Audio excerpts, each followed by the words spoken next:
Okay.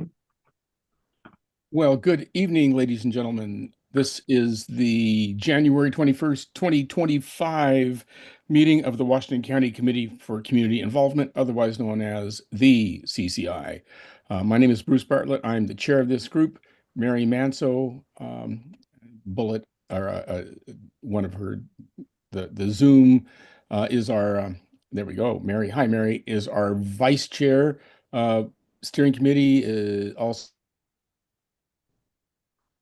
includes Paul Johnson and Gretchen Beener. There's a few names that just get stuck in my head wrong. So, but I think I got it right. So, welcome to our meeting. There seems to have been a change in federal administrations that has created kind of a desire in me to connect with all of you. So I'm going to add something to the beginning of the meeting, which is a little check-in. And I'd like to invite anybody to say,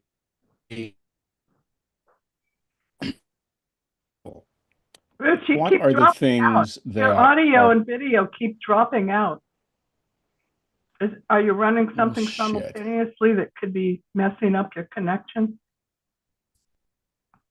Well, not really. Okay. So, Well, carry on. well, I mean, I don't know. I'm using Comcast and uh, uh, and it does it drops once in a while and comes back. I don't know. So, I'm um, not noticing anything. No? Oh, maybe it's just okay, me. good, thanks. Well, these modern technologies certainly require care and feeding. Um, It can be so, mysterious.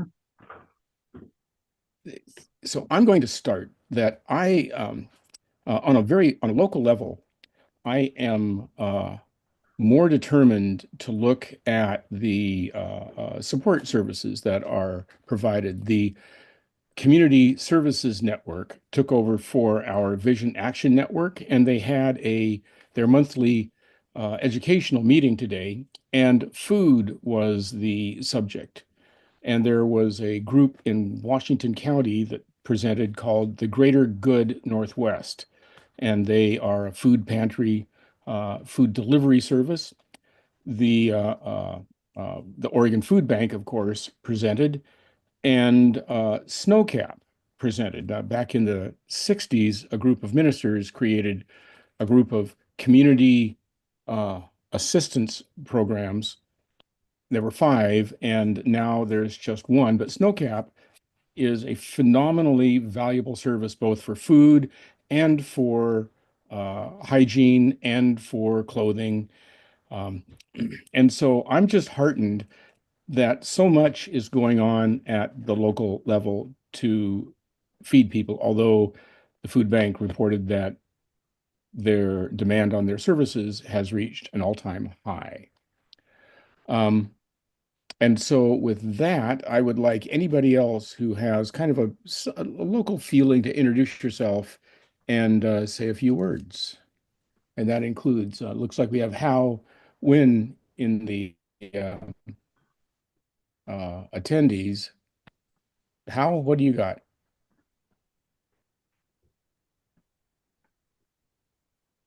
Hi there, can everyone hear me? Yes. Oh, yay, hello.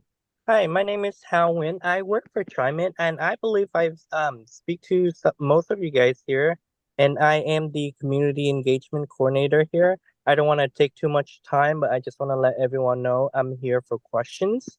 Any concern, any comments, I'm your ears, I'm your eyes, and I'm your voice. So I'm in the background. Please feel free to Oh, ask good. me anything. So yeah, thank you. Thank you. And Gretchen, what do you have? I'm involved with Meals on Wheels. It's a really valuable service that takes meals to people who are shut-ins. And often that person who does the delivery is the only person that the shut-in individual sees on a daily basis. So it's a critically important service. And if any of you have an extra dollar or two, would like to donate to Meals on Wheels, it's a great service, and it's mostly volunteers. Are Most you of the money driving? goes to food. Do you drive for Meals on Wheels? I go in and work in their kitchen, Wow, which putting one? things together. Which kitchen? So I'm in Tigard. In Tigard. So Meals on Wheels also presented at the Community Services Network, and they emphasize the things that Gretchen was saying. Um, plus, they run the cafeterias in a number of senior centers around the county. Good. Well, thank you, Gretchen. Anybody else have something they'd like to say about a local, or even just introduce yourself and say hi? Virginia. When Facebook first initiated groups, I decided we should form a Cedar Mill News group for people to post their own stuff, because I was just posting stuff I wanted people to know. And we're now up to about 6,000 members in the community, and we share information of all types, public safety, just requests for assistance, all kinds of stuff. And I think keeping people on a local level connected with each other is something that we need to keep on doing. I couldn't agree more. I'm a member of the Cedar Mill, what is it? Community Club? No, Cedar Cedar Mill News Group. On Facebook. You know, the decision whether to stay on Facebook or not is one certainly facing us all. It depends what you use it for. We're Anyway, just too invested in it. We can't let his shenanigans destroy something good. local news that actually is fact-based has a certain appeal to me still, even in this day and age. Right. So anybody else have, come on, I want you to just introduce yourself and just say CPO, whatever. And who we got? I heard a blip. Peter Buck in the attendees. Yeah, hi. My name is Peter Buck. My wife and I have been residents of Washington County for 35 years in the same house in Northridge neighborhood on the north side of Cooper Mountain. And I'm recently retired and looking to have more time now. I'm looking to get engaged in local community activities and local community government. I'm on the board of directors for a homeowners association, and I have interest in things like cycling infrastructure. I've been a long-term avid cyclist and looking to find ways to contribute in some way. So this is my first time at this meeting, and I'm just sitting back, listening to what goes on to see, to understand more before I decide what to do next. You Thanks. bet. Well, what do you know what CPO you are a member of? 6. 6? So have you met the hardworking CPO 6 chair, Ken Seymour? Yeah, I've met Caleb And Caleb? and Ken Seymour showed up recently to meet with some neighbors. I wasn't able to attend because I just had shoulder surgery, but I hope to attend the CPO 6 meetings in person as soon as I'm able. Right, I Yeah, met low and your live, wife you the too. other day, right? So, or your wife, Susan, right? Exactly. Yep. Cool. Ken, what do you think about all this? Well, one of the topics we wanted to bring up, and I think one of my staff people are going to be on, Nancy, I think we wanted to talk about an issue that has come up that Peter has mentioned or is alluding to, I think, is a lot of the middle housing plans that are going through the state and Washington County are all going through a type 1 procedure, which, and maybe you already heard about this, but no one's getting notified about what's going on. So Right. there's a definite disconnect. We got to try and get this to be at least a type 2 procedure so the public can get notified. One of my folks, Nancy Fletcher, was very instrumental in tracking all this down, and she reached out to Peter, I believe, and a lot of the neighbors because she lives not too far from there herself. So anyway, it's one of our things we'd like to address and talk about. It's just a big disconnect that is going on, I think, and a lot of the neighbors and public is just not aware of this. So We we did outline the middle housing ramifications, but it wasn't until people had it coming in their neighborhood that they started paying attention. And at the open house, the CPO 1 and 7 open house meeting, we decided that it really would be time to readdress it now that people are being personally affected by it. Let's hold that thought for when we get to the work program discussion. So thanks. yeah, and one last thing I'd like to add is we really feel that a lot of these are going in areas of significant natural resources, which just doesn't make sense. So, I think we really got to push towards getting these developments, which is we have nothing against, but there should be certain areas where these are allowed to go and certain areas where they're not allowed to go. So I'll pass it back to you. Okay, Jim, what do you have? I completely agree with Ken. I've got a number of CPO 4M members that are up in arms about this. They weren't notified. They didn't get any public notice. There was no neighborhood meeting. And I would like to propose that we take some action about this, whether it's going to the county or going to the state, get legislation change, something. So, Okay, anyway. so let's so I made a note of that. Let's uh Say one thing real quick, yeah, Bruce. Fran, take it away. I'm sorry, this is Ayla. Ayla. Oh, Fran has her hand up. Oh, Ayla, go ahead. Yeah. Oh, I'm sorry. I can't make my phone do the hand thing. Go ahead, Fran. Okay. Ella, we're listening to you. Yeah. Okay. Hello. Oh, Just to Fran. comment, the conversation here on Thursday and Friday of this week, LCDC is having a full day discussion about a number of items. So this may be, there's an open opportunity for public input at that level. That's the Land Use Development Commission. So, and they're dealing with right now, one of the topics is the housing needs analysis, opportunity analysis, et cetera. So I strongly, and I can add that notification in the minutes if you like, Bruce. That would be good. yeah, I saw that. I just wanted to say that I think with North Plains being a classic example, we have a critical issue of public notice being adequate. And we are mostly from the generation where there were still newspapers. And that is sorely being missed, that there is something you can rely on to find public notice. So in our CPO, we're trying to establish a magazine that incorporates the fire district, school district, and the city of Banks to jointly share in the cost of having a public notice level magazine that goes out to, well, we're using our fire district perimeter because it's the largest. It'll include about 6,000 homes, 10,000 people, so that we can do proper public notice about all land use and transportation and all other activities that go on in our community monthly.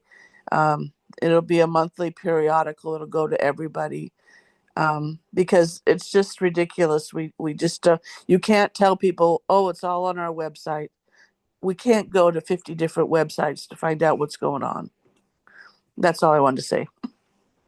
Well, that's quite a bit. Sorry. No, that's good. That's good. Mary, what do you have? Just a comment on a monthly magazine. Most public notices are like a 2-week period. So a monthly magazine isn't really going to solve that issue. And in terms of public notice, yes, newspapers are pretty important, but The 500 or 1,000 feet, depending upon whether you're talking urban and rural, is set by state law. And so there's nothing that the county or the jurisdictions can do. They're meeting basic requirements. Well, And if we just, I'm sorry, but if we had our CPOs being treated properly by the county, I can speak from being a land use consultant and turning in applications routinely. The minute I pay for my application and put it on the counter and they take it, they should photocopy that top sheet and send it to the CPO immediately. You need to know when it was first put on the counter, because then you have proper time to give notice and you can follow this and know what's going on. I am getting all of the things that are sent to me, which I've documented, are beyond public notice time or they're already approved. And so there, it's just, it's interesting read, but it's not helpful. well, and I think it's really unfortunate as we're talking about modernization with the tools that we have that are available to us now that weren't available in the late 1970s and early 1980s. We're still using those tools. So, yeah. Well, I believe that the old Pamplin Press, is it Carpenter Press now, is the newspaper of record for announcements in Washington County. So Yeah, but who I knows about that? I don't know. That's correct, Bruce. Ayla? But nobody gets it. I'm just saying I've never heard of it. And then There's the Hillsborough paper, there's the Times, that's Beaverton CP area, saying Tiger, internet is King unstable. City area, Tualatin. There's about 4 of them in Washington County, and that's what King City uses. And I've seen things from banks, I've seen things from all of the cities in Washington County. The notices are in the paper. It's a weekly paper. But you also have to subscribe to get it. You have to pay them money. Very good. Miss Treekeeper of Washington County, Mary Lou. All right, Mary Lou, Hey, okay. what do you got? Well, speaking of notices, I know there's no requirement for neighborhood meetings for the middle housing. However, I don't understand why they can't just put something in there, in their land use and transportation news thing that comes out every Friday, right down there where they have neighborhood meetings. Well, why couldn't they just put their announcement of a middle housing thing? Okay, we're going to go over the work plan. That is something I would like to propose for the work plan. Melissa's going to weigh Thank you, in. Mary Lou. I mean, Paul, it what do you just got? seems. Paul, you got anything I think happy? the problem, what happened here? Go, Paul. The problem with communication is, this is weird. My screen keeps going away on me. Anyway, communication problem where you're expected to be a subscriber to this or that publication is a problem. I just happen to be a subscriber to Pamplin, but I generally don't get my information from the Pamplin paper. I more often get it either through Facebook or through Nextdoor, and in neither case is there a fee associated with getting the news through the media, other than you have to have an internet connection in order to receive them. So I think it is a problem when you have limited avenues for getting your information. Thank you. That's a good point. Melissa DeLizer, you have your hand up. I do have my hand up. Can you hear me? Yes. Yep. Okay, cool. So back to the question about the neighborhood meeting section that we include in our LUT news, which comes out every Friday. Again, you do have to subscribe to that. So to Paul's point, there's no fee though, so that's good. We do publish neighborhood meetings. That's as a courtesy.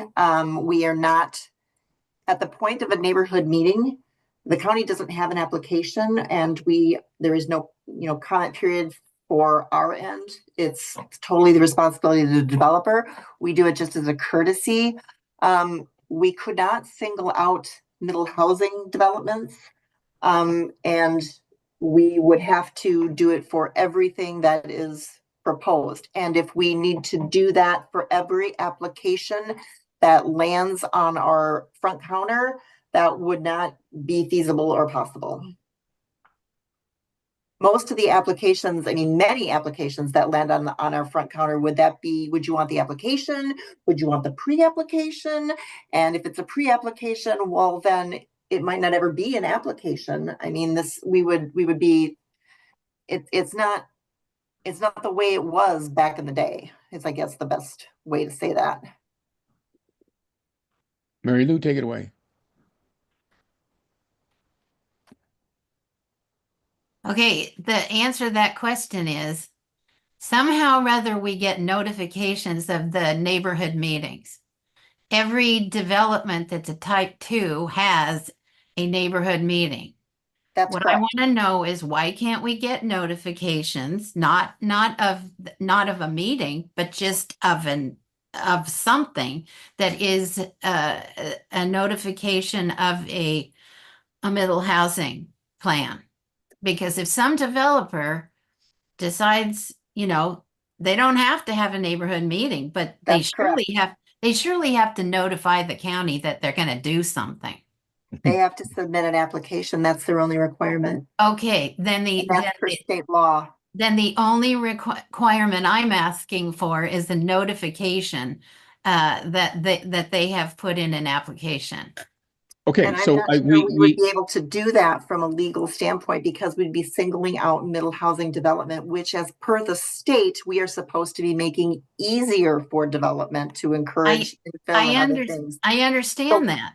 But I don't think it would be legal for us to do it, is what I'm saying. But the neighborhood that is next door to one of these these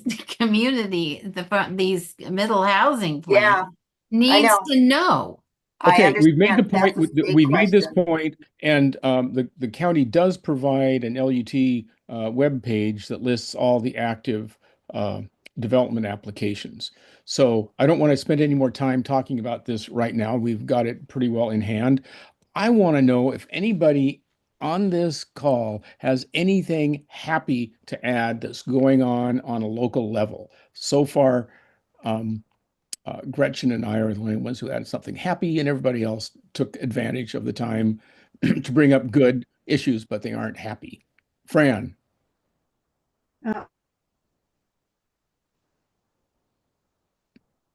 Unmute.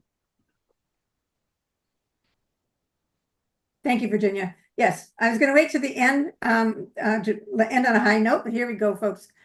Tree keepers in our collaborative Tualatin Soil and Water Conservation District, Friends of Trees, etc., have been notified that we are going to receive the grant for Cool Schools, which is intended to put more shade trees in schoolyards, especially in lower income areas. We were granted the full amount. We will let you know when the actual monies come through. The great news, even better, is that the monies have been deposited because it's a contracted service. So they likely are untouchable by the federal government at this time. So that's the other part of the good news. So we will keep you posted, maybe get on the agenda once we have our project moving along faster, but we have terrific support from the community and from the principals and Beaverton School District. We've managed to get through that whole quagmire. We have a great relationship with them, so we'll be able to do more things on school campuses in the future. That is good news. I'm curious, how are low-income is it just are low-income schools determined by who gets free and reduced price lunches? No, we did we have five or I think 10 criteria that we used to prioritize the list. And we used, that was one of the things, but we have a huge amount of census data and a lot of things. Rose for elementary school, for instance, is the school in Beaverton, and it's a bilingual immersion. Many of the students are from refugees from actually Central and South America. And then the other school is in Forest Grove, where they have tremendous emerald ash borer. And one of the products we're going to be producing, by the by, is an emerald ash borer preparedness plan, a toolkit that can be used across the state, so we don't duplicate efforts across. So anybody who's got ash trees and is concerned will be able to provide a emerald ash borer or any other nuisance invasive species problem. So stay tuned. It's great news for Washington County. Okay, and my ash trees would be interested in that. Peter, you got the floor again. Yeah, it's this proposed middle housing development has turned our homeowners association from a sleepy group that doesn't attend board meetings or annual meetings and pretty much avoids any involvement, any civic involvement at all, has suddenly transformed into a group of active people who get to know each other. We've got new potential board members so that those of us on the board don't have to stay here until the end of time. So it's kind of been a good experience. And I think it's been good for our neighborhood to go through this process. And we don't know whether we'll get what we want, but we'll have a process and a group of engaged people who are willing to work on these things in the future. So, that's the bright side about this for me. Well, I mean, that is the way that most CPOs get people involved, is they're upset or mad about something. So if you want people to come to your CPO, make them mad, and they'll show Yeah, up. I've experienced that before. Yeah. Melissa Potter, you have your hand up. Good evening, everyone. This is Melissa Potter. I'm with the Beaverton School Board. And Bruce and Fran, you just set me up too easily because I wanted to celebrate that Beaverton School District now offers free breakfast and lunch for all students. It doesn't matter. They don't have to turn in any paperwork. Everybody gets to access it. It's really exciting for us. So, I'm seeing that my name says OSU. That's my day job, but I'm here as a school board member. So thank you, everyone, for letting me join and sharing a really good thing for us, for our community and our kids. Great. What is your role at Extension Service? I work for the eCampus, the online program. It's not with Extension Services, though I've met in their office, which is beautiful in Washington County, but I work with the College of Ed to help get new teachers for communities. So that's my day job. And then I get to be on the school board to serve our community in that way too. Yay, school board. Yes, huge thank you. Thank you. I have a quick one. Okay. I mentioned it to you before, but I'll just be real fast. We, in our CPO 14, we had a fire prevention, how to harden your properties, to prevent fire.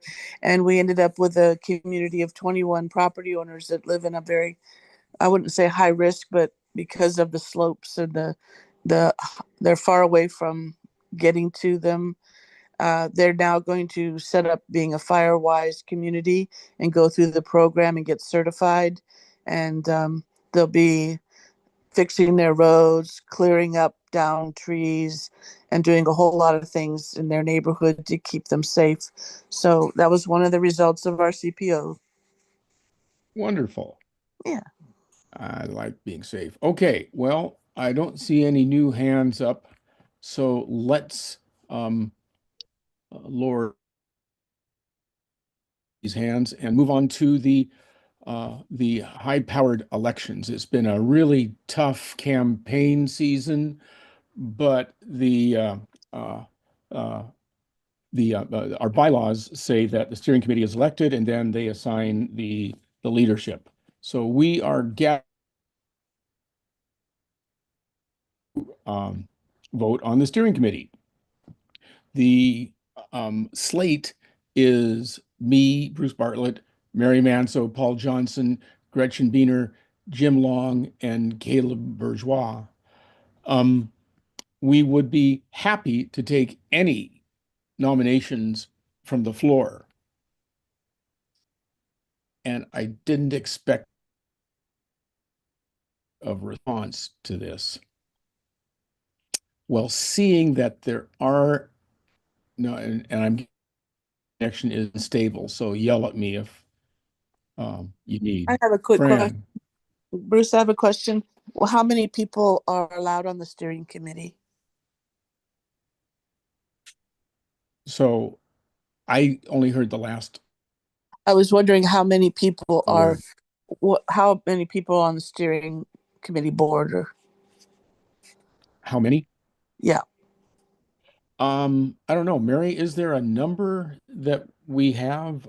It's kind of flexible. I mean, whoever has the gumption to do it, in my mind. I am unaware of a limit, and there's always the option of if there was a limit, we could share positions. So I don't think we can have too many. I don't either.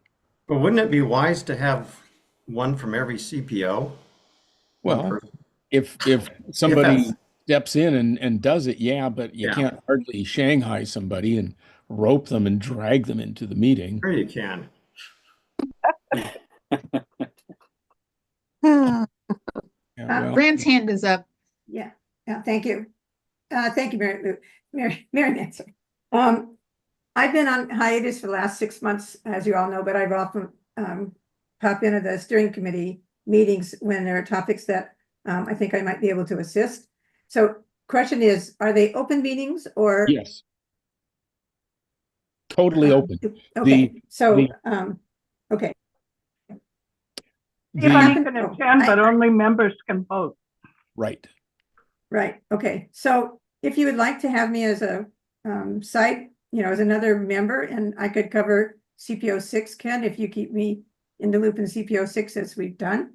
Well, you can certainly do that. I got Caleb's already on it for us, so. Oh, perfect. Okay. Okay. Well, I could be, yeah. So anyway, just the idea. I like somebody stepping forward. I'll do that. And if you want something done, ask a busy person. And Fran is definitely busy. So we added Fran Warren to the slate of officers. Any more brave people? Jim. Go ahead. As I recall, my position on the steering committee is because I'm head of the Significant Natural Resources Committee. So that's another way that people get to be voting members, is being from one of the subcommittees. I don't think so. Okay, well, there's 2 of you from CPO 1 that are on the steering committee, and it would be nice to disperse that. I'm not. Well, if we have Virginia's people who are not willing on. to volunteer, we need volunteers. And, if it's, if it ended up being everybody from CPO 1, just because CPO 1 was willing to volunteer, we're not going to turn them away. I'm not a member. I come in kibitz once in a while. Good at that. Okay. I would volunteer because I just don't think we have much rural representation, Yeah. We're kind of Paul is our. Good. Okay, so add Isla. Ayla Hoff. You see, that's what I do. That's because Ica's Ica. She's got the other A. Party tomorrow at 11. Anybody else? Steering committee meet. That's it. Not seeing anybody. I call the question. Let's call for a vote. Very good. Do we need to second that? Is that? I'll second it. Okay. That covers all the bases. So let's use the raise hand icon at the bottom of your screen. And And I can't vote. Or Okay. wave your arm or make a lot of noise if that doesn't work for you. As long as Fran's here, I can't vote. I'm Well- here as tree keepers, Mary Lou. I know, but I'm CPO 1. See, there's too many. Right, you're an CPO alternate. Oh, okay, she's an Okay. alternate. Okay, that works fine. You're Yeah. correct, Mary. It doesn't work to wave your arms if you don't have your camera on. Okay, Stan and Jim, you going to vote or are you holding off? What's the vote now? The vote is for the steering committee to consist of me, Mary, Paul, Gretchen, you, Caleb, and now Ayla and Fran Warren.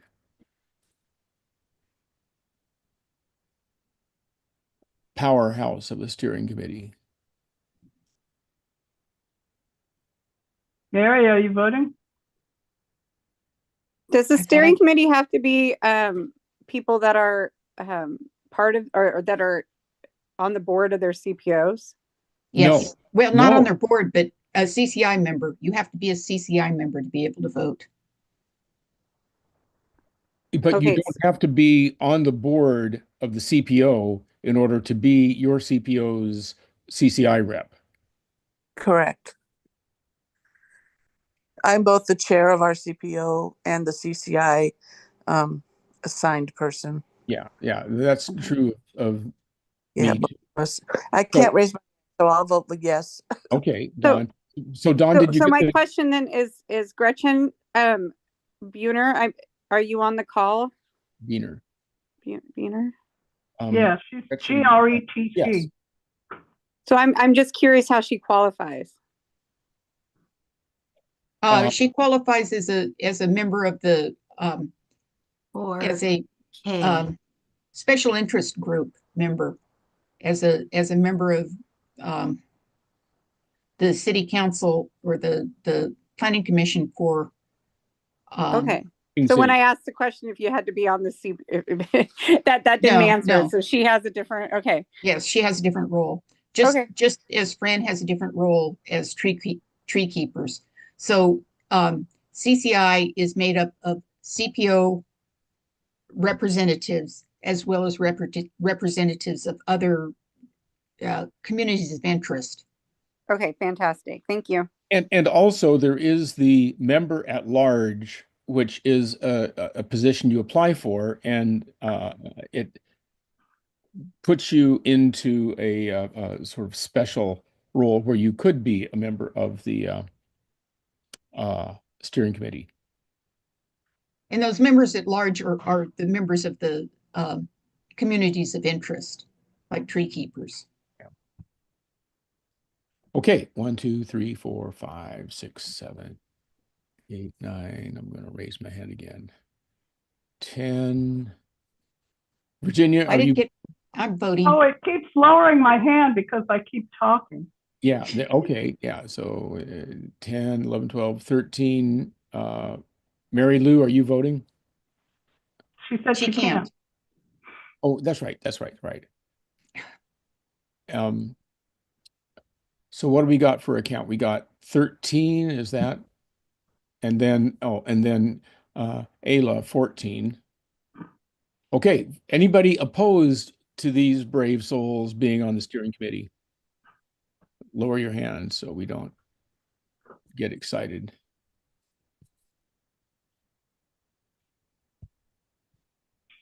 Okay.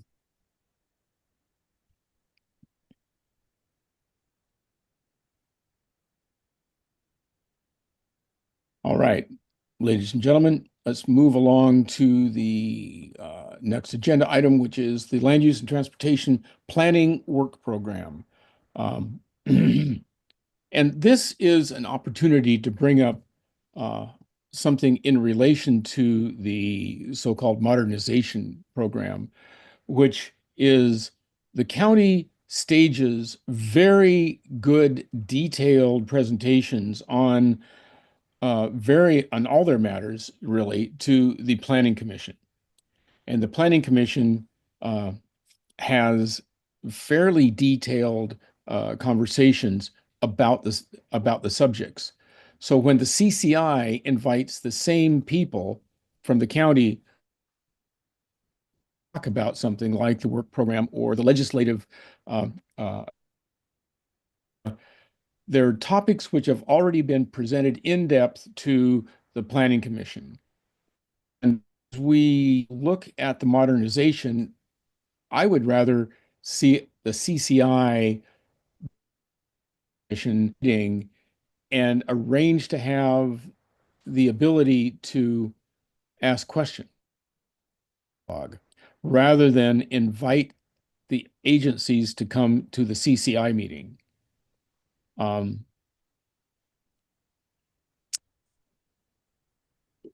Because oftentimes somebody will come, a staff person talk to the CCI and it educates us, but there's no action taken in any of the items. And so to make a more efficient use of staff time, I'd like us to consider focusing on the Planning Commission presentations.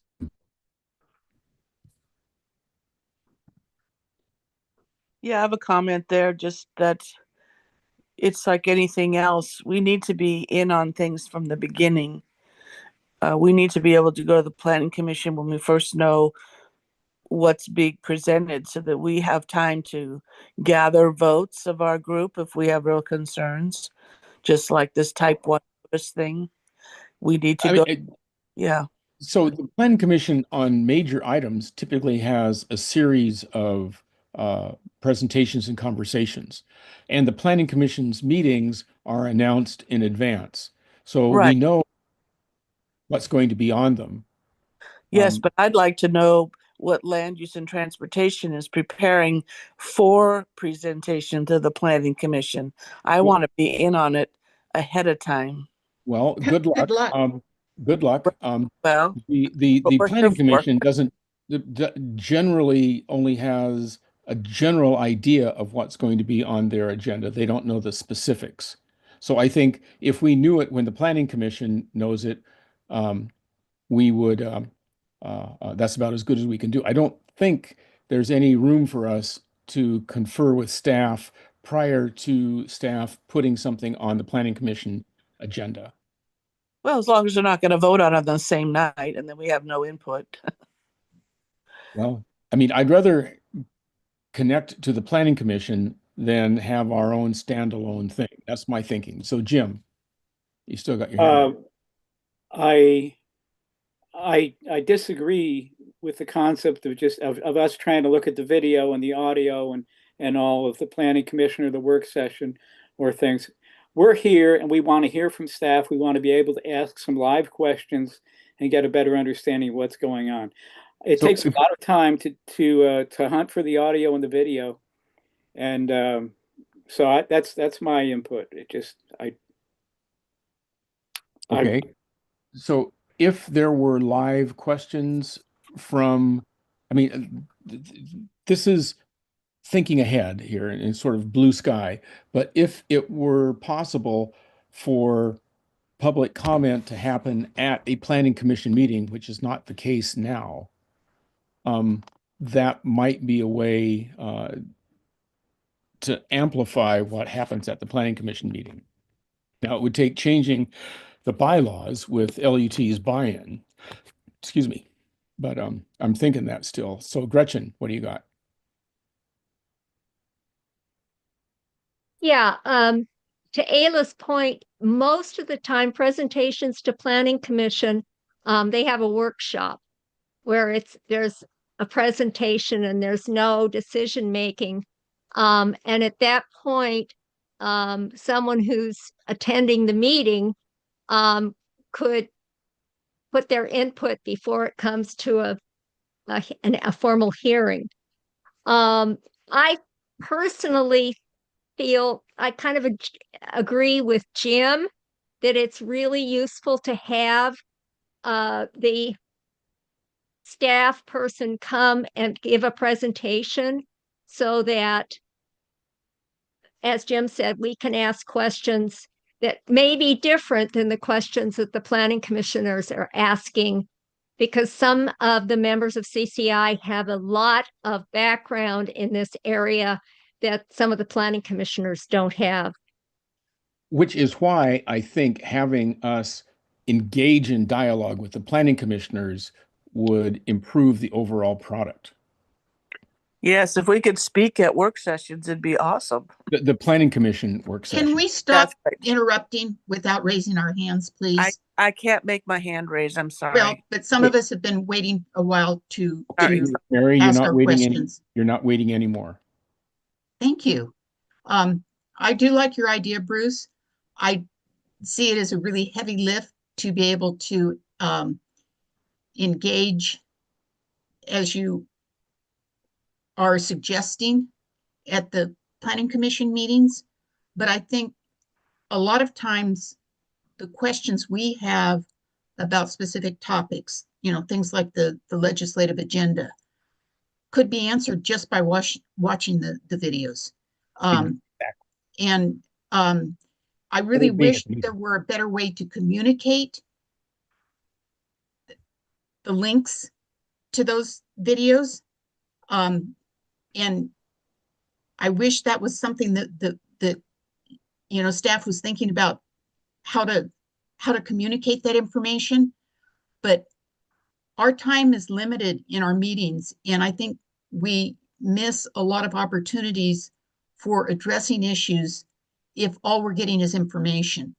And you know, even if that does give us an opportunity to ask questions, it still doesn't really give us a chance to formulate opinions and to actually send in responses to actions that are being proposed. And I would really like to see us moving more toward not just reacting, but actually trying to make changes by implementing, you know, by writing letters or by actually putting our thoughts down in the form of a motion, followed up with the letter. Let me play that back. And so if we were commenting on the planning commission, we would. No, I don't think, I don't see that as being a possibility. But I think if we use the planning commission presentations or the board presentations to get the background information, then we could come to our meetings to have a discussion or decide, you know, we really do have a lot of questions. We really would like to have staff come in, but we come in educated, so we're not having staff repeat presentations that they've already done. Yes, and that was what I attempted to do in this month's agenda, but it got hung up. The agenda got hung up in some routing issues. But I listed the Planning Commission meeting recording where they're talking about the LUT work program, thinking that that would be a way of getting a detailed, you know, getting the details on what's going on. And I'm inclined to keep doing that, you know, with the indulgence of the steering committee, to if there is a, you know, a half-hour source of information, viewing that outside of the meeting and then coming, like Mary said, educated on it to actually discuss it, I think that would make good use of our time. So speaking of Mary, she put into the agenda a well, she suggested read the long range planning issue paper on addressing sidewalk gaps in the urban unincorporated area. And then at the bottom of the agenda, well, Bruce, one of the important things there is that issue paper was written in 2016. And so it's really time for the county to revisit the tools that they suggested in that issue paper. Have those actually been implemented? Are there other tools that should be considered?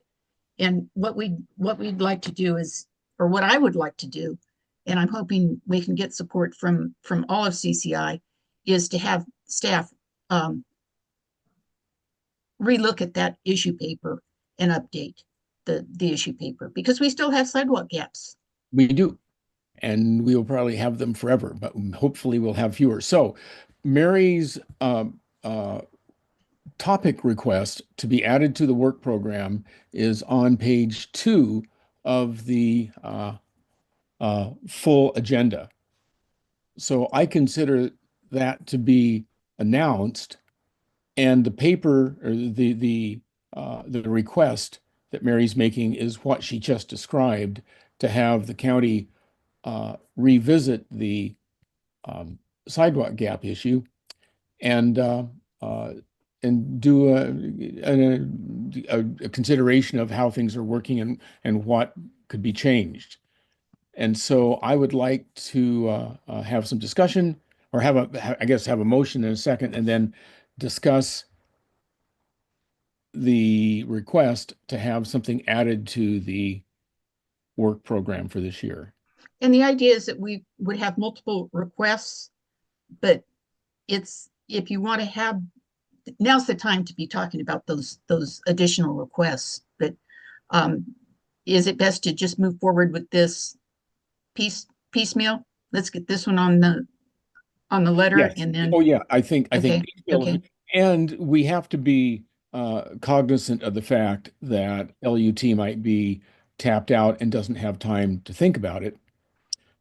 As we might hear from Melissa, who has her hand up. Well, but the idea is that if you don't request it, at least request it, it's never going to be considered unless it's already on their table. So Melissa? Well, I was just going to say, just so I can repeat what I think you're saying, you want us to revisit the 2016 sidewalk gap issue paper, taking at the looks we proposed then and determining if/how they could be applied now. Or if, some of them have been applied, but just, these have been implemented, these have not. One of the things that was suggested was a fee in lieu for sidewalks. And I know there's been other conversations outside of the issue paper, but that has not moved forward either. Okay. I will tell you that you mentioned staff not having time. I'm not saying that may not also be a factor, but the biggest factor is going to be funding. There is not funding for sidewalks outside of those created for development or that are already on the schedule that from prior earned funding. The needs, of course, always outweigh the funding, but funding is not at its premium right now. The general fund is certainly not doing well, and road fund is picking up the slack. I guess what I'm trying to say is, I think, certainly proposing us to take a look at the issue paper and what could be done is a great idea. I just want to make sure that you manage your expectations from a funding standpoint. Our expectations have been bludgeoned into submission pretty much now. Well, I said managed, not bludgeoned. I just would like that to No. I did not say the word bludgeoned. That was no, you rude. did not. You did not. The volunteer chair of the CCI blurted that comment out. Okay, just wanted to be clear that I've never suggested anyone do any bludgeoning. No. Well, so okay. Bruce, can I make a motion that we include this request in the 2025-2027 work program? I'd like to second the motion. I'll third it. Okay, so I will put Mary's. No. We need to have discussion and we need to have a vote. Oh, yes. We do. So, does you read it back? What was that? The motion? Yeah. Did you see the request? The request is in the second page of your agenda. Okay. Has everybody had a chance to read that? Probably not. No. Can everybody take a chance to read it, or can somebody put it on the screen? I think I can put it on the screen. I have to be careful what I put on how much I show you of my computer? Share.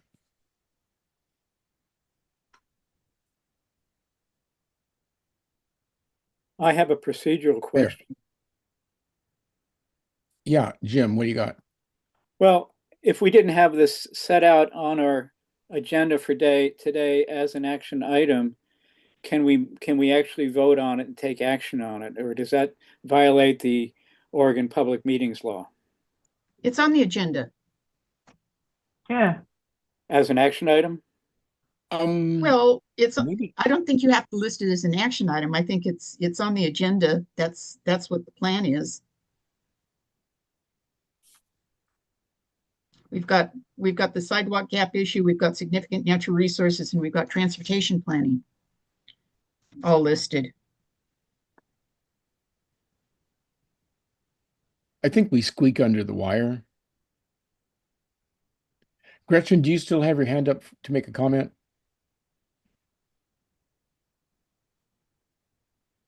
No. Okay. So, is my screen being shared? yeah, Yes. looks good. Yes.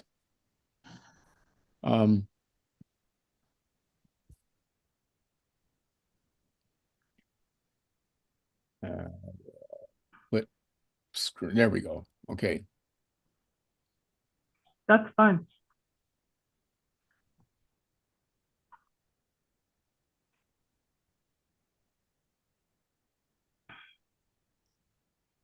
Would anybody like more time to consider the sidewalk gaps in urban unincorporated Washington County request for the work program? Wait, I can't get my screen fast enough. Hi, this is Fran. Yeah, Fran? Okay, so everyone is aware of the $31 million grant to the sidewalk safe routes to school program. So just so maybe we might want to augment this in some way or make it but there was a specific thing from the state, and the specific one that Washington County has not begun to plan yet, but is funded, is the I can't remember the site, but anyway, if I remember, it's 170th and anyway, there's one that's already got a major thing. So I'm just trying to say is I don't know how to put this in that context, Mary. I think we're trying to leave it pretty open.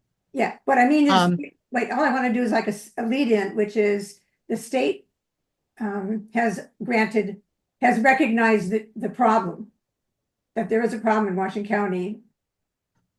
That's all I want to do is maybe, and I can send you the verbiage or whatever it is, but recognizing that the state of Oregon has shown this, you know what I mean?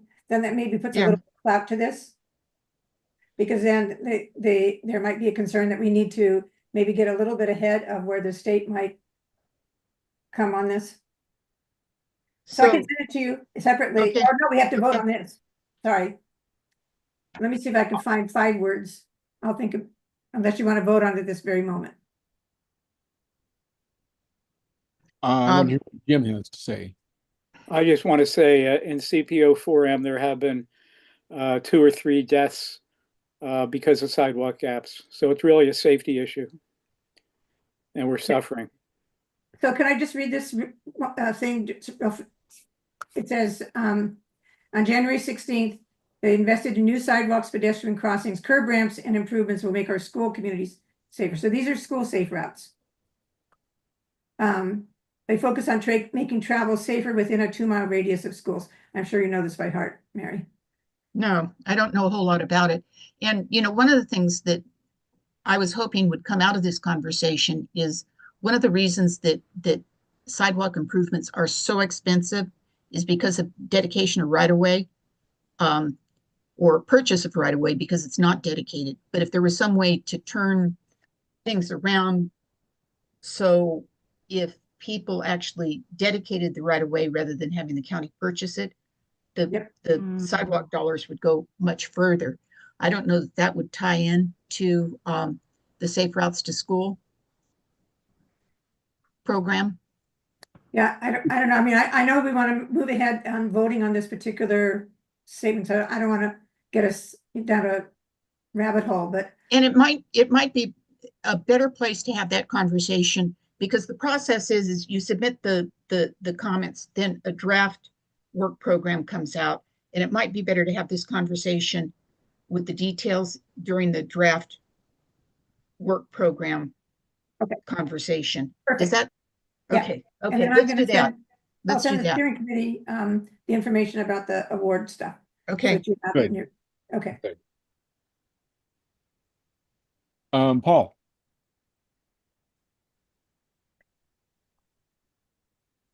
Unmute. Unmute, Paul. I'm trying here, but I have trouble controlling my machine here. Considering what Melissa said about funding being the primary obstacle, it suggests to me that there needs to be a committed resource just for dealing with sidewalk gaps alone. Because if you're trying to divert funds from other programs in order to make it, or shoehorn something in under a program where it's not really dedicated to the problem of the gaps, I don't see how you're going to be successful in dealing with the problem. Just a comment. And I think, again, that's something that we can tackle during the comment on the draft work program. When they say, oh, we have no funding, we can play that game then. If the request is included in the work program. Yeah. And that's what we're trying to do is get our request in there, so they do address it in the draft work program, and they must address it in their staff report on the. I'm going to stop my screen share now, and we'll get back to looking at our lovely gallery here. So can I call the question? Can we just take a vote on this? Do it. Exactly. Anybody have anything else to say? Good. Go for it. Go for it. And It's been called. are we voting? Well, call the She question. called the question. I I did. seconded it. I did. Jim, okay, let's raise your hand or make a lot of noise, one or the other.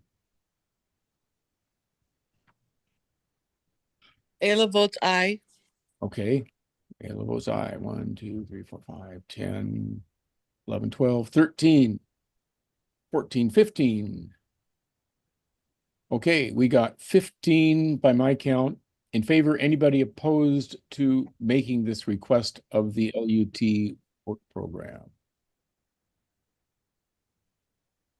I'm thinking that Mary's hand is just, there we go. Okay. And then Fran and Janet, I assume you're not. Okay, so. Thank you, Mary, for the motion.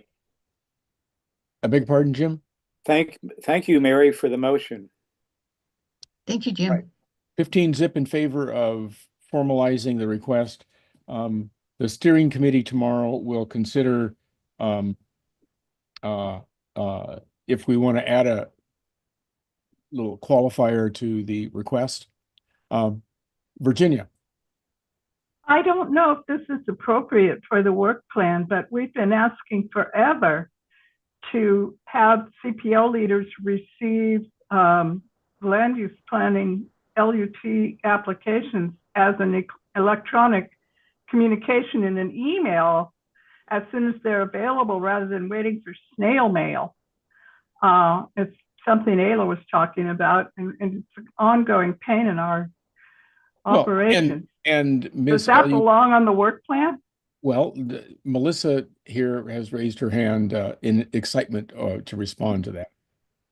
Well, I don't know that I'd call it excitement, but it's probably a lot like bludgeoning. So I'm really not quite sure what we're using for words here today. That's all good. I'm liking this. It's very entertaining. The biggest problem with sharing an application is the size. They are too big to email. Well, if you just got the front pages, at least it would give us a heads up. I mean, yeah, Well, some of the bricks, we can't okay, get those but by email, but here's the thing, Virginia, if we're requiring them to send the front pages of every application, I mean, what constitutes front pages? You want the first 5 pages? What if the first 5 pages doesn't include what what's needed? I mean, do you know what I'm trying to say? It's like not every application is necessarily organized in the same way. So Yeah, you may not get the details you're looking for in the first 5 pages.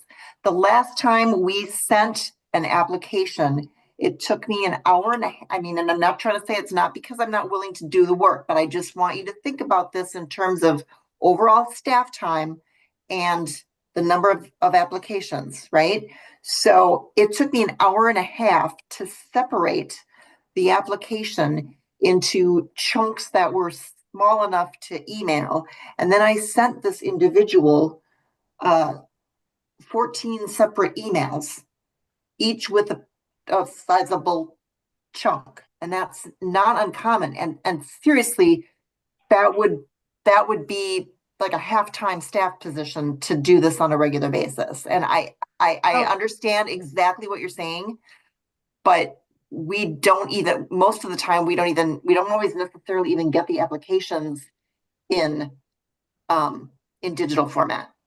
What comes to mind is remember when Nike was doing their expansion in 2015, 16? We did not get those digitally, and boy, were the newspapers mad. But they had to come in and look at them. We could not. I mean, I realize it sounds like ancient, but it's a thing. It's truly a thing. Yeah, well, it might be a longer term project, but maybe we could change the regulations so that the developers submitted stuff in such a form that the first couple of pages would be relevant. And that would be a longer term project, I'm sure. Except your definition of relevant may not be, I mean, how do you define relevant in a way that means everything for everyone? I mean, it might be something that could happen in the future. It's not going to happen short term, that's for sure. No. Right. I could answer that somewhat, Melissa. In fact, I was hoping to come in and make an appointment with you. But now I see you're here. This is Ayla, and Hi, Ayla. I do land use planning, and I send in very simple things. I'm going back to the office. I'm sorry? That was Jim in the background. Oh, all I'm saying is that when I turn something in, just the top page has everything a CPO needs to know. And when that stamp of received is done at the desk, then we know when the clock starts. And if your CPO can get that, I mean, I check my mailbox every Monday. And if I see something, I notify my people. And if people respond and say, we want to know more about that, I would take it on myself to go in and get the case file number. And, hopefully I wouldn't maybe have to do a public request for docs. You probably would. Well, I'd like to work something out with Melissa where we could discuss, sending me the volume of an application is not necessary. Yeah, that I don't want you guys to work so hard. But if I see something that I know is going to bring attention, I'd like to know when it was first received, because then I can pace myself. I know it takes 30 days at least for you guys to decide whether you accept it or not. And then that clock starts. And then now you got the 150 days of deliberation. But at least it gives us a pace to where we can find out public notice dates and calculate it a little bit so we can respond appropriately. That might be something you'd need to put in the work program as well. Yes. I would love to work on that with you, Melissa. That's not something I would be involved in. The work behind the scenes, that gathering all the information, that would be our building or planning or development review staff. I would just be sending it out. Okay, so I'll talk to Matri or Shane or who? You should put it in the work program. They will not be able to make a decision for you. They will just be referring you to the work program as well. I see. Yes. So Bruce, everybody needs to understand, if they have something that they want to put in the work program, they need to write it up and they need to get it into us. We are not going to draft the request. It's something that if you feel strongly enough about it, you need to get it in writing. You need to get it to the steering committee so we can include it in the letter. I'd be happy to do that. Very Perfect. good. Very good. Miss Steering Committee member. Mary Lou.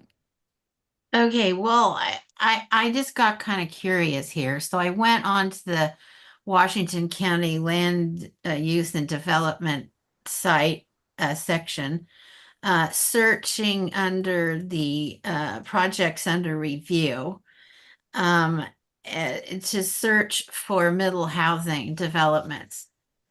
Okay, so there are 5 of them that I can see here that are under review.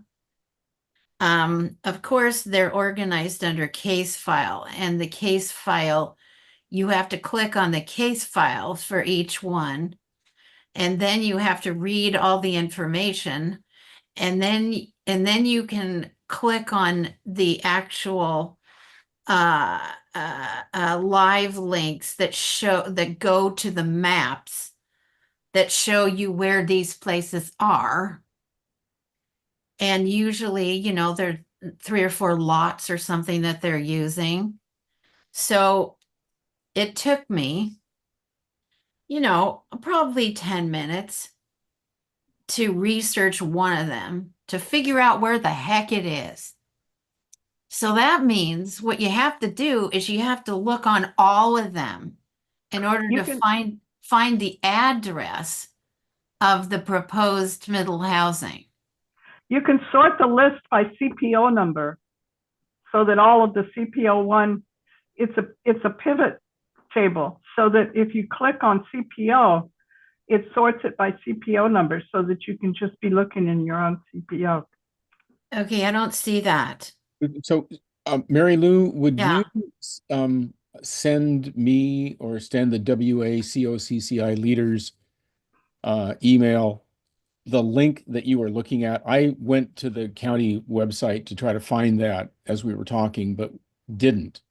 Okay. Send that to me. The So I'd like to key know is what Melissa the has key to is say. projects under review. That's where you're going. Melissa? Oh, well, I guess, okay, so you're looking at projects under review. If you're looking at comment on a development application, the addresses are there. Well, yeah, but you have to look that up. No, you don't. If you open that web page, the address is right in the row. It shows on the web page. You don't have to click on anything. Once you get to that page, the address is there. Okay. Middle housing you can't comment on. They're type That's 1. correct. So That they're is not going to correct. be under the list of projects that you Project can under for review. comment. Where I I'm am also seeing if there's an address for each of those though as well on the well, web there page. is. It's just that you have to first click on the case file, then then that'll take you to That's not what I'm seeing. When I open the projects under search development applications under review, where I scroll am. to the move you. Okay, I can't show you my computer screen, but there's a whole row: case file, type, status, application name, accepted, hearing, rural, urban, applicant, CPO, tax lot, and address. Okay, so usually when you click on these middle housing things, you get a number of tax lots. You know, Probably, yes. It's not just one. Well, most They're usually developments aren't. contiguous at least. So the thing is, I'm just telling you, you have to look for these things. And then you have to look at the whole list and find out, you know, So where Mary these Lou, places would I would like to share that might be what we have to do. Would you please send me an email? Okay. The link that you're looking at, and Melissa, would you be so kind as to do the same? Would you send me that link? You could use WACOCCI leaders at gmail.com. Okay. Thank you. Fran, I'd like to know what you have to say. Just FYI, for everybody, Mary looks like the entire county, so she doesn't just look at CPO1 applications. So she's getting the much broader picture. And I think it's really great if we could, I think some of this conversation that's been going on in background is super for background, and then we could write it up as like a process or informational template for all of the CCI and CPO leaders to have and produce, because the volunteers spend a lot of time doing the same thing that Mary Lou is doing. And wouldn't it be great? Melissa, thank you very much for your inputs here, because that's going to help a lot of us in our efforts. Big shout out to you. Okay. Oh, what do we got? Ken. Yeah, I'm going to yield really quickly to Caleb because I think he's hot for something. So get back to me after Caleb. Yeah, I just, I'm just surprised that this is the first time that this portal is coming up to the CCI members. This is something that right away, as soon as I got into the CPO, that I was able to access and find easily, and that we've been using to inform the information that we give to our community. So I just, we are volunteers. Yes, I volunteer my time to make sure that I synthesize that information and that we give it to our community in a way that they can understand and can access. I think that's our job. And I don't want to get in the trap of, hey, Melissa, hey, LUT, do this, do that. They keep telling us every time we ask something, where's the budget for that? Where's the time for that?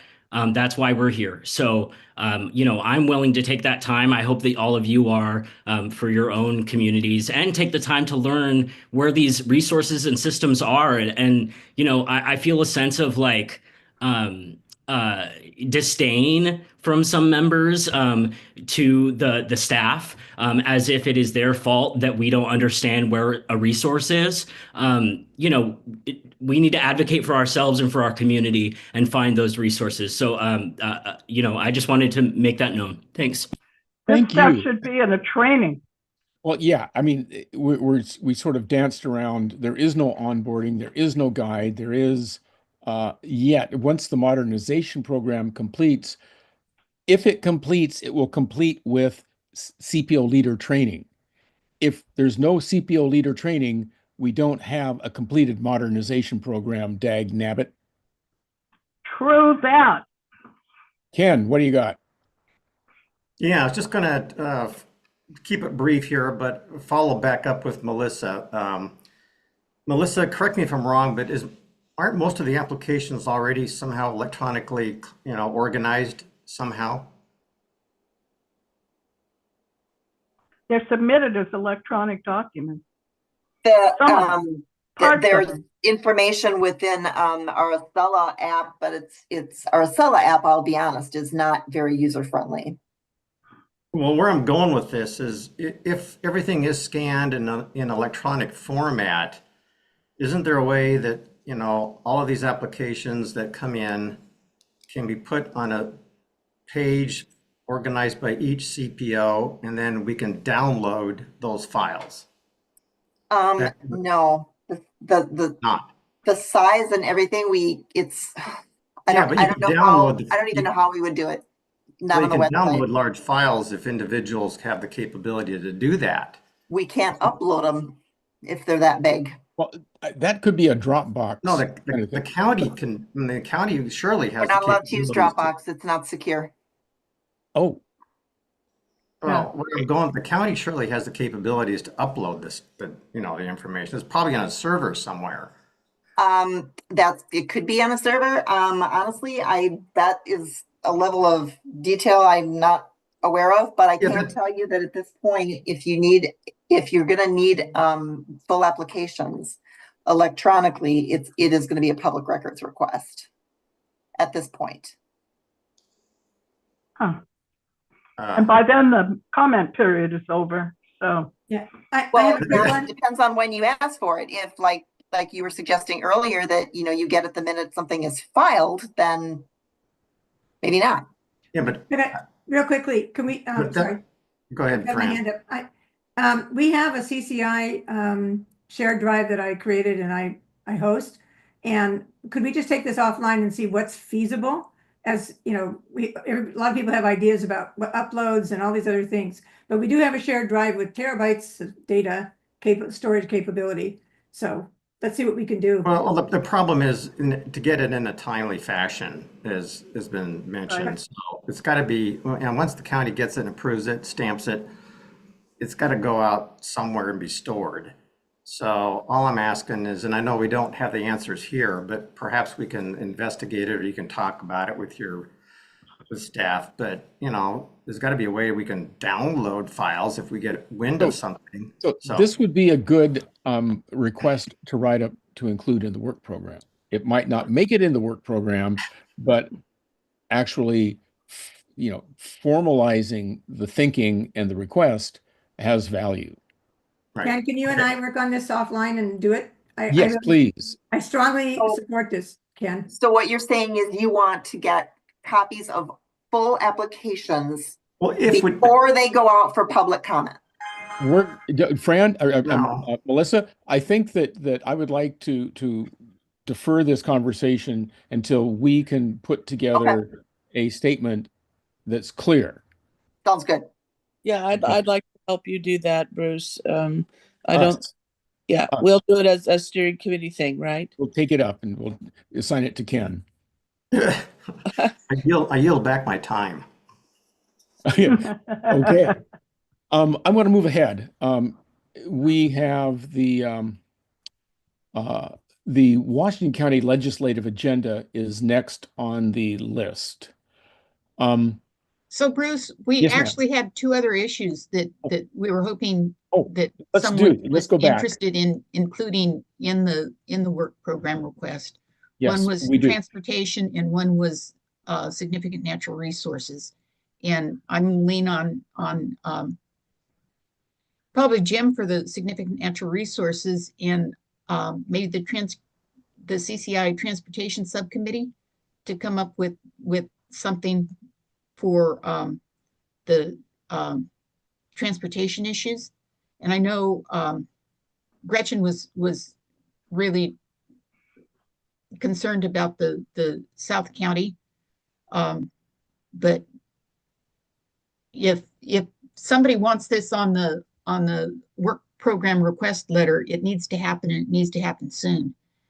And somebody needs to draft the wording for the request.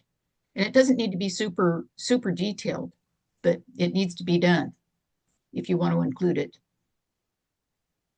Fran. Ken, I think we need a meeting of the transportation subcommittee soon rather than later.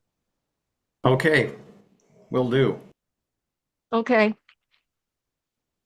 And Fran? Yeah, that's exactly what I was going to suggest. Okay. We definitely have to do that. And yeah. Okay. Okay. That's me treading water. Jim, what do you got?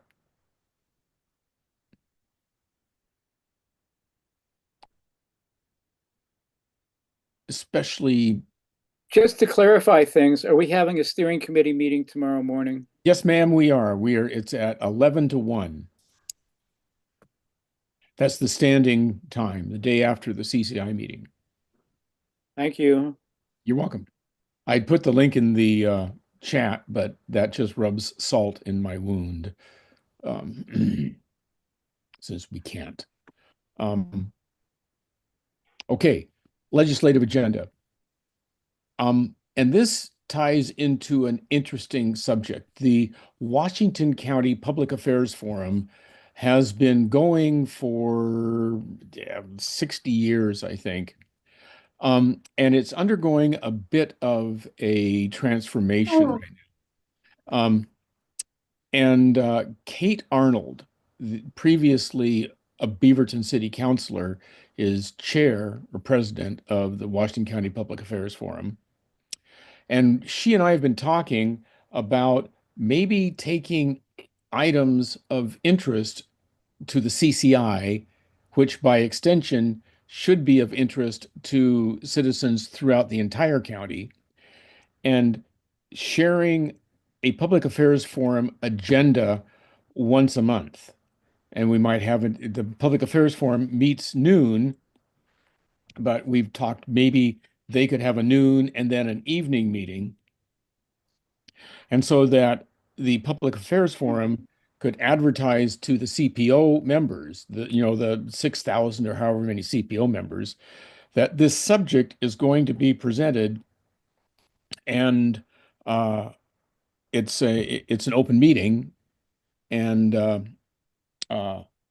it would leverage both the public affairs forum infrastructure as well as engage the CPO world in the public affairs forum. And so it seems like there's synergy there. And I would, so the public affairs forum on February 10th is going to have the legislative agenda explained by Aaron Doyle. So rather than having Aaron come and talk to us, I'm suggesting that people who are interested in the legislative agenda engage through the public affairs forum. Gretchen, what do you got? Yeah, just one other comment. Friday, LOC, the League of Oregon Cities, is having a discussion of the legislative agenda, relating to cities, but it also relates to counties. It's at noon on Friday. You can get a link to get into that meeting. That actually it would be good in the onboarding document that the CPO program needs to include links to things like the League of Oregon Cities agendas. So to follow, through the legislative session, they usually have a discussion every Friday during the session. So if you can't, this one's going to be generic about the entire session.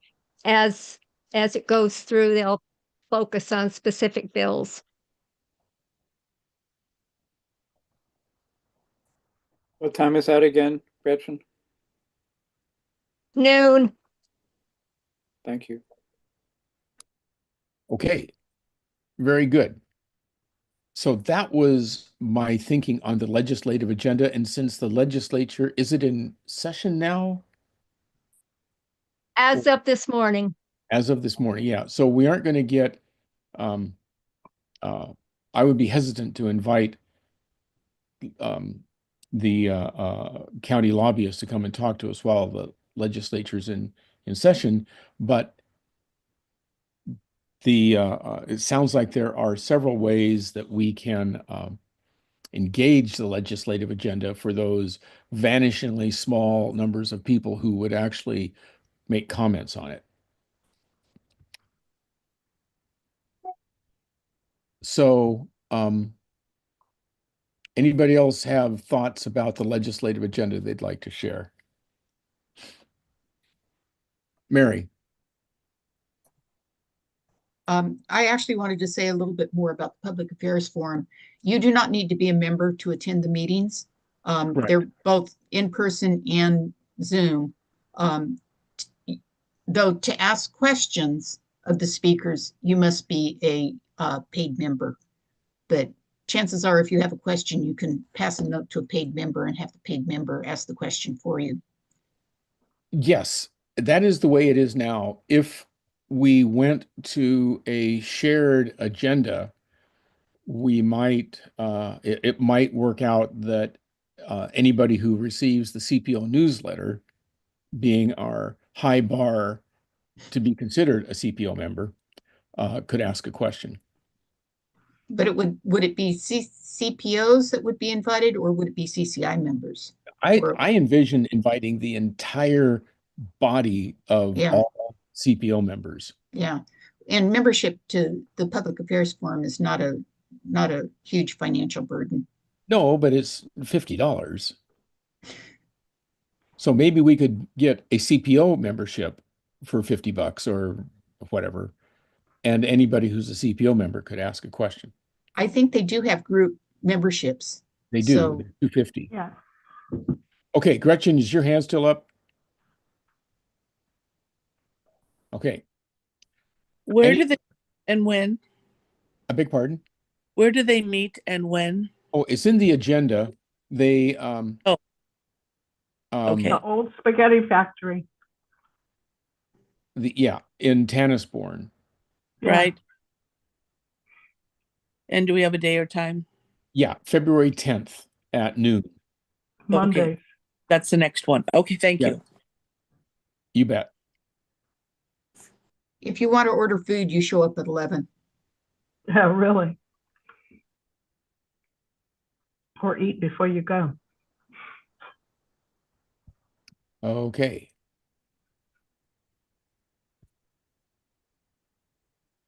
Okay, that's not going to work. Let's try that. Okay, this is going to work. So moving on to what's described in the agenda as a short discussion of the modernization program.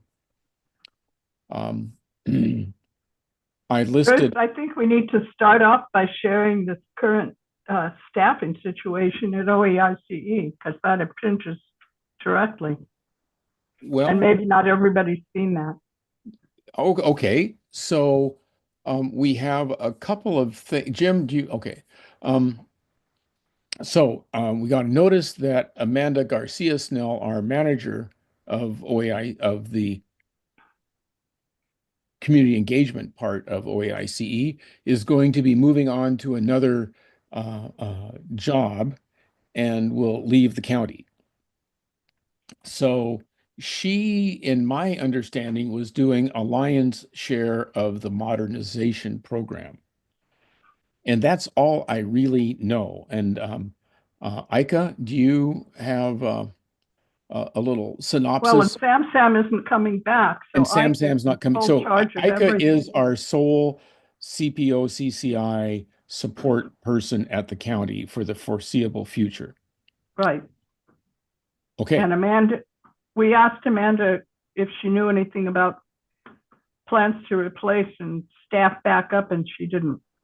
Right. And so I'll ask Ika if she has any inside information on what we can expect. Is she still in? Yes, Ika. There we go. Yeah, thank you.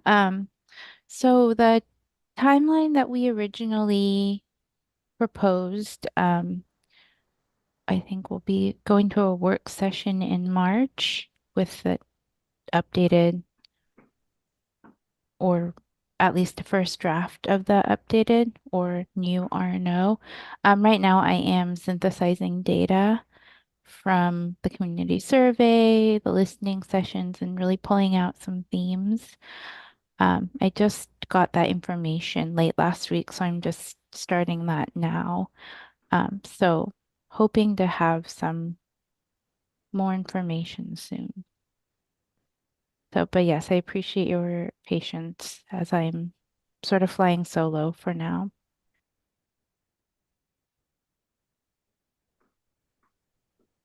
Mary.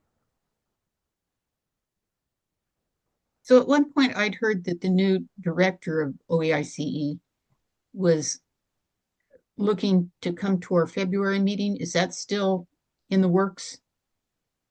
That might be, it might be March. And is that something we'll talk about at steering committee? Because yes, at some point the draft work program is coming out, and that's going to take priority over the OAICE director. So we're just operating under the agreement for the present time. For the Service level unspecified. agreement. Yeah.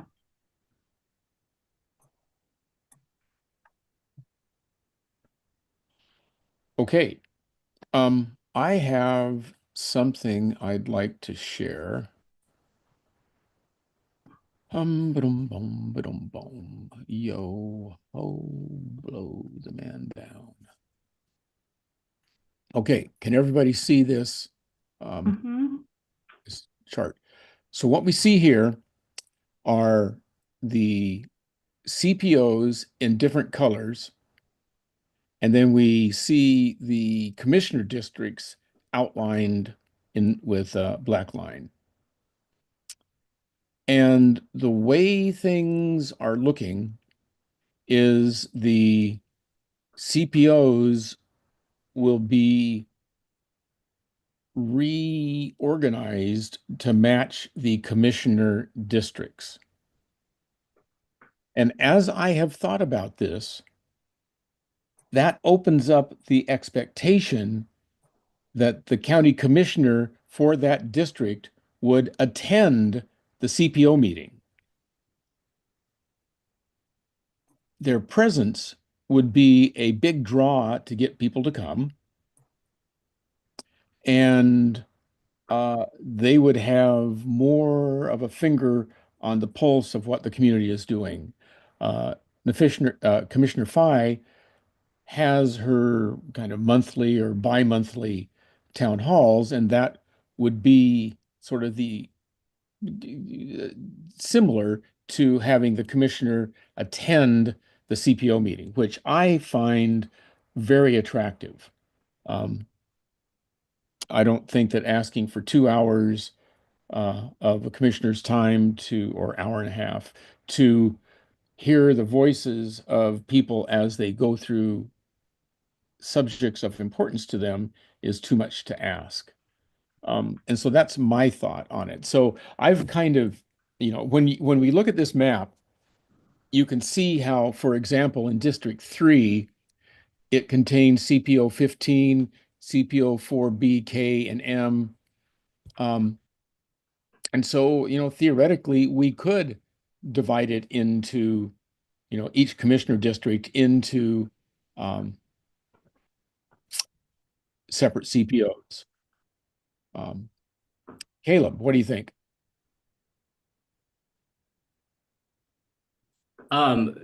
Right away, I think my biggest concern with redistricting along commissioner lines is, and this is just something specific to CPO 6.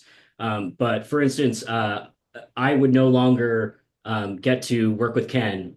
I would have to then move to a new district based on where I live, because this is going to split what is considered Main Street, Aloha, Alexander Street, and 185th. That's going to split Aloha in half. And then, so you have District 4 on one side, you have the other part of Aloha in District 1, and then basically Southern Aloha in District 3, which, it's neither here nor there, but I think in terms of community identity, we are slowly but surely Swiss cheesing our way into no community identity for Aloha. So I just want to make that known, that this will have impacts. I'm not the only district that's going to impact. I can definitely see the benefits that you're speaking about, Bruce. So I see those benefits as well. But I just want to say from, a community standpoint, thank you, Kate. That is a very you're breaking us up. Observation. And you stated it really clearly. I'd like to interject too. Yeah, I mean, I I'll have my definitely hand up. CPOs do. What the heck's going on? There is my internet is unstable, and I apologize. Depending upon the subject, different scales of geography make sense. But I'll I have hold my hand up, Bruce. Is that Ayla? It's Fawn. Fawn. Well, yeah, Mary Lou, Fawn, and Mary have their hands up. So Fawn, And Ayla will wait. okay. So who do you want first? On. Okay, thank you. I'm in CPO 8, which is that great big pink thing. And you'll notice that I'm already split between Teresa and Willie, which doesn't bother me at all. It means I have 2 commissioners to go to. I can go to them. It also means that the southern part of our district, of our CPO, is actually Evergreen Road in Hillsborough. So we have most of the industrial zone of Hillsborough in our CPO. In the current way of thinking at the county, we're not supposed to address Hillsborough issues, but nearly every issue that comes up in Hillsborough is trying to move into the county or trying to move into the rural reserves, which is county land. Same thing in North Plains. So if we were to be 4 CPOs, 4 or 5 or 6 rural CPOs in Willie's district, they would be so huge. It just, and the range of issues would be so difficult. For me, I don't mind at all being in 2 CPO, 2 commissioner districts. The other thing is that line has moved in the time I've lived here. That line has moved 4 times because it changes with the census.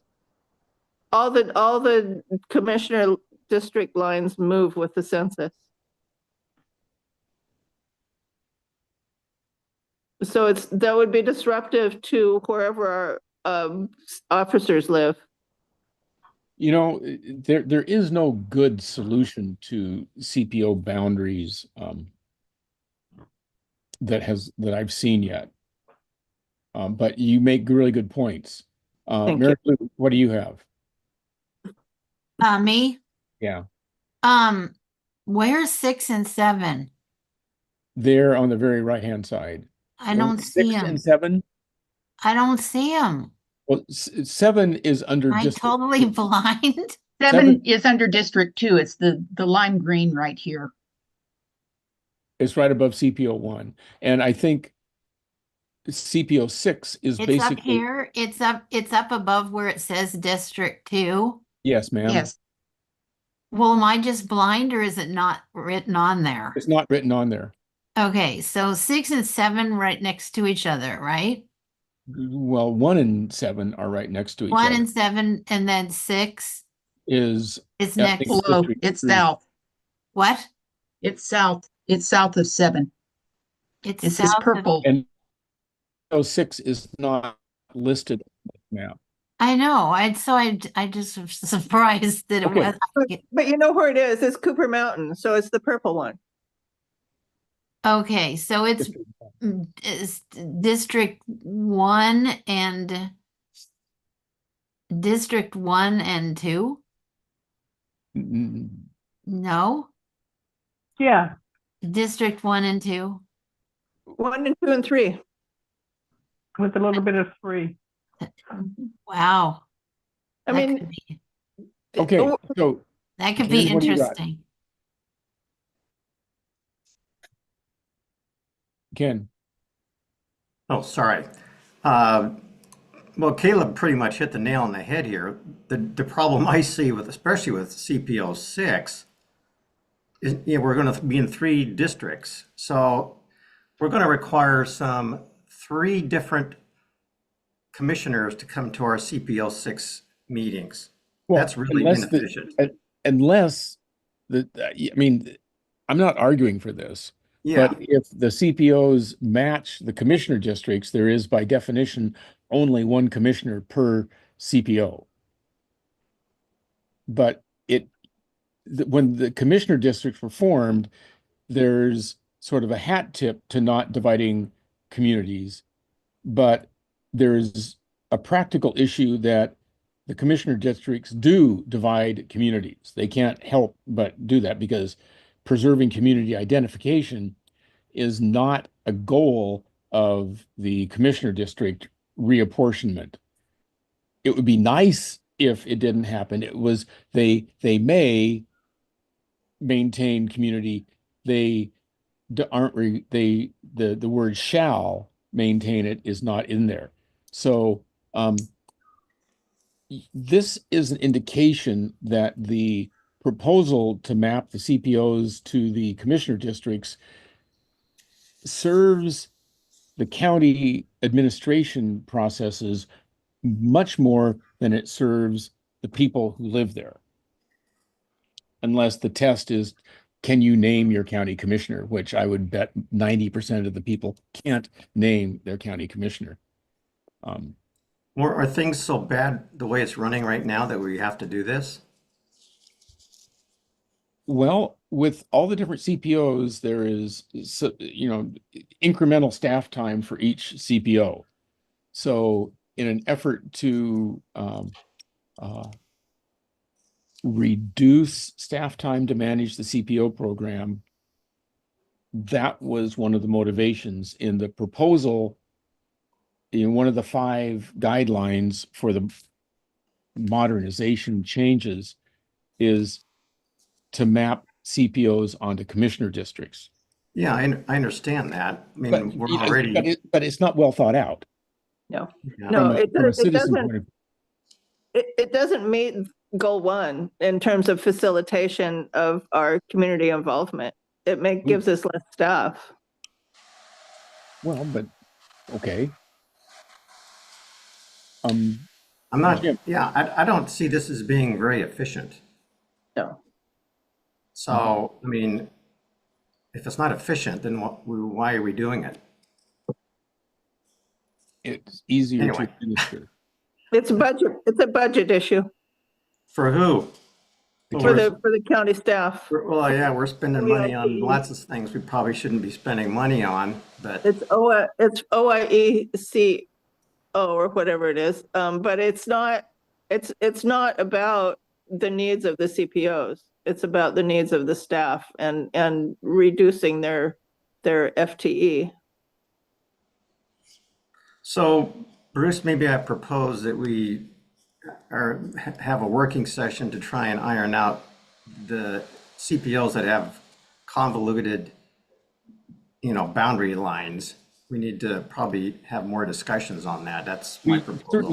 We certainly do. It's been what, 3.5 years since the CPO re-envisioning or the modernization program, modernization project has been happening, and I have wound up a half a dozen times to respond to things, only to have Lucy pull the football away when I go to try to kick it. And so I have to admit that there is some degree of, I suppose, frustration is a good word. And when you consider that I was on that many of us were on the CPO transition task force in 2016, we've been kind of waiting for something to happen for what is that, 8 years? 9 years? And I agree with you, Bruce. And that's about the time that it all fell apart. Because it left the extension service. Well, the extension service was an educational focused organization, and for whatever else we can say, the county administration office is an administration office. And education was sort of slowly dropped. In 2016, 17, 18, Mike Dahlstrom was the manager of the CPO program, and he did a credible job in providing education and in the Aloha Reedville planning effort. But slowly, the focus on the program has been given less and less consideration. And so here we are today. Now, we're not so much modernizing the program as we are resuscitating the program. So Jim, what do you got? Very simply, I think we should request, and I'll do it on my own if we can't have the committee, the steering committee, request the numbers of members per CPO. this would be on the mailing list, whether it's the Yeah. email or the snail mail list. We should have a hold of how many members are. We've tried to get the addresses in the past, and that hasn't necessarily worked. But it would be helpful if we at least had the populations of CPO members per CPO.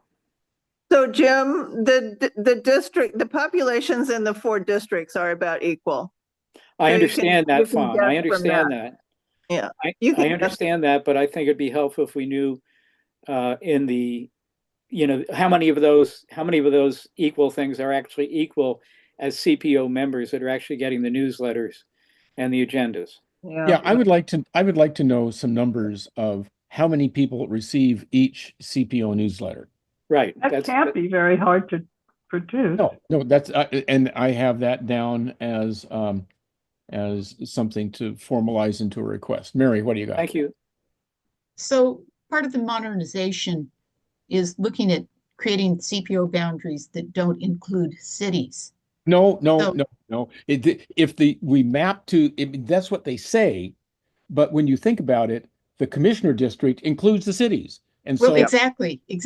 And if you look at you look at Commissioner Willie with what 4 cities? Yeah. And Phi with most of her district being incorporated. Yeah, exactly. Yeah, and again, some of the rules don't. Some of the outlines that they created don't make a whole lot of sense because they don't. And CPO 14 is working with the city of Banks. That's right. And now I'll take my turn to say I'm not done. Oh, okay. Sorry. Bruce started talking, so I thought you were. I did. So, Mary, go ahead. Well, again, I think things are not well thought out, and there are CPOs that definitely participate actively within the county government. And I think the 4K and 4M are really good examples of that, as well as, the CPO for Banks and for Forest Grove and for Cornelius. So, and the people that live in those cities are all taxpayers. So how can they have that conversation about not including people who live in cities? So, right. So that's what I had to say. If you in area, you are a member if you live in the area, and there's nothing about omitting. Right. Except for they'd like to do that. So that a was side effect. Yeah. Well, I'd like to have. How do you do that? You can't prohibit. Can I have my turn now? Everybody's all frozen. Okay, so clearly there's something to discuss there. And Mary Lou, I'd like to say that CPOs, and this is going with Ken and Caleb, CPOs are created based on geography. And as geography changes, the CPOs change, not to commissioners, not to county budgets. And so, for example, the mayor of Banks wants all of the city of Banks in CPO 14. And each of the cities should belong to a CPO in its entirety as best we can, like taking in maybe their unincorporated area as well. So I think the CPO people need to take charge of these maps and sit down together and say, how are we going to keep ourselves as a community first? That's what's most important, to keep our groups together. And our cities need to be talking to us, and we need to know what their land use issues are and how we can help them and be reciprocal. And the commissioners can drop in wherever they want. But they don't want the cities and CPOs standing together, because the more we become consolidated and unified, it can be a conflict to the county. You have to remember, we are in a somewhat adversarial position, having the county be our administrative body. Okay, so does everybody see the map that I just no, I'm not sharing the screen here. No, yeah, I see it. Oh, stop share. Okay.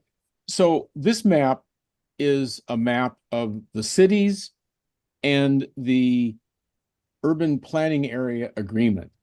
So on the right side, is everybody seeing this? Yeah, Okay. So on the right side, the dark green is the city limits of Beaverton. right. And light green is the urban planning agreement, which says that in the future, any annexations to a city in the light green will go to Beaverton. And to the west, to the left, the dark purple is Hillsborough, the light purple is the urban planning area agreement. So land there will be annexed to Hillsborough. And all of the urban area is included in this. And I've thought that maybe the CPOs would be organized around both the city and the urban planning agreement area as just another thought. I don't know. Well, that only works if we're allowed to work with the cities, and currently the county is saying no. The thing is that there's no real way. I mean, the CPO 14 had the recent agenda with the city of Banks. So if the city invites you to be involved, then you're involved. And it would be very interesting if the county commissioners actually enforced you cannot talk to a city. Now, it might be you can't, I mean, clearly you can't run political campaigns, but I don't think that either the board or OEICE has really thought out the consequences of who the community is in the community participation program. I mean, to me, the You're community right. is You're everybody right. I around think us. it's all budgeting. Well, yeah, I don't know. Yeah. Well, the jurisdictions are required to have community involvement programs. And if the jurisdiction is a city, then the city is required to have that community involvement. And so that would absolve the county from having it in their budget. We got a long row ahead of us to get to a Yes. finalized resolution Right. finding a public Mary participant. has her hand up. She sure does. And so does Ken. Thank and you. Gretchen. Thank you. Well, we're getting kind of close to the drop dead time. I mean, we're free. Be careful, we're pretty old. Liberation. So Yeah. what's the timeline for the for this? You know, is there a timeline at all for this reorganization? That's kind of what we were saying, that with the staff changes and everything, it's moved to the back burner as far as I don't think it still is summertime. Is sometime in the summer, it's hoped that there will be resolution to create a resolution in order defining the program. So as soon as we get information and proposals, stakes in the ground from OAICE, we'll have something to respond to. In the meantime, we're kind of waving our hands around. So how do we get into, the topic or discussions of adjusting the borders, the boundaries? Well, that's all part of the new resolution and order process. The 5 guidelines, the boundaries are one of the guidelines that are being looked at. Yeah, but who's on that committee to do that? I guess is That's all. That's all. That has been for a public involvement group, you would think that there would be collaboration. Yeah. But there's been no collaboration other than here's some guidelines. What do you think? And I went to the Acre meeting where Amanda presented the CPO modernization program, and she laid out the 5 guidelines, and she asked for comments from the Acre members, the Advisory Committee for Racial Equity. Most of the people asked, "What's a CPO?" Well, anyway, you know, we beat this with a dead, you know, to a dead horse here, but it just seems like there's just a little bit of work that we should get involved in to kind of help as a group. We kind of help everybody decide where these boundaries go. I agree. I agree. think we'll create this meeting. We do not have to wait till the county tells us we can meet. We need to get together, and I would prefer in person. I've said this many times. We need to get together and get off Zoom and get the maps out and start really talking about what makes sense for Right, our but CEOs. who's going to listen to us? When the Eli? county has time, when the county has time to meet with us, we will already have an idea of what we think is a good idea. All right. I'm not waiting around for them to tell me what makes common Oh, sense. right. So, Bruce, do we have the ability to do that? Sure. Okay.